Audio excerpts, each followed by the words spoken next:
தயவு செஞ்சு தமிழக இளைஞர்களே கேரளால இருந்து பொண்ணு எடுக்காதீங்க.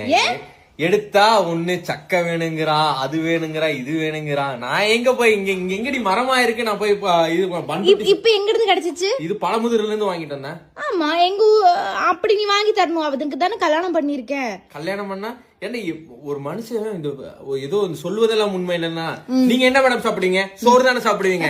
ஆனா இவ சோறு திங்க மாட்டா, ஃப்ரூட்ஸ் தான் சாப்பிடுவா. அந்த சொல்வதெல்லாம் ஒண்ணு அது பாத்திருக்கியா? அந்த மாதிரிதான் நீ பண்ணிட்டு இருக்க. கைஸ், எங்க ஊர்ல எல்லாம் நினைச்சேன் எனக்கு அம்மா வந்து பறிப்பாங்க, வெட்டி தருவாங்க, சாப்பிட்டுட்டே இருப்போம் நாங்க. ஆனா இங்க வந்து கிடைக்கிறதே ரொம்ப கஷ்டமா இருக்கு. அதுவும் கிடைச்சா நல்ல பழம் கிடைக்கிறது அதை விட கஷ்டமா இருக்கு. என்னப்பா நீ ஏன் தின்ற? நல்லா இருக்குல்ல, அதான் சொன்னேன்.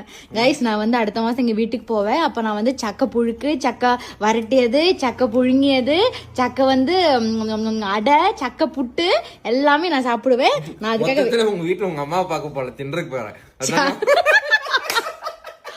அப்படி சொல்லாத. உண்மை அதுதான். அப்படி சொல்லாதன்னா உண்மை அதுதான். கேரளால இருந்து பொண்ணு எடுங்க. பொண்ணு எடுத்தா வீட்டுல ஒரு சக்கை மரம் சேர்த்து வளர்த்துங்க.